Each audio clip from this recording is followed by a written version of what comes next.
کہ اللہ فرماتا ہے کہ جو میرا ولی ہوتا ہے، جس نے میرے ولی کے ساتھ دشمنی کی، ہم اس کے ساتھ اعلان جنگ کرتے ہیں، جن کو تم سمجھتے ہو بیچارے بابے، روز محشر بھی ہوں گے سہارے بابے۔ سبحان اللہ۔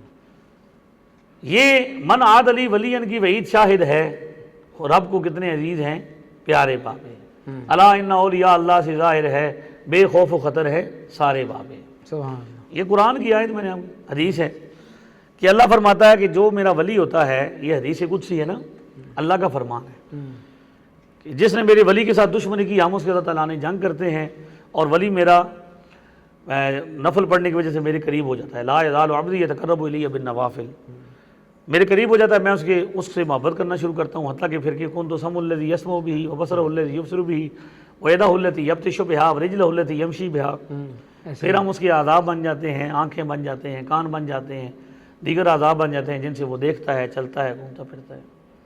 یہ خاص پروٹوکول ہے ولی کا، یہ شان اس کی قبر میں بھی باقی رہتی ہے، جی دنیا میں بھی ہے۔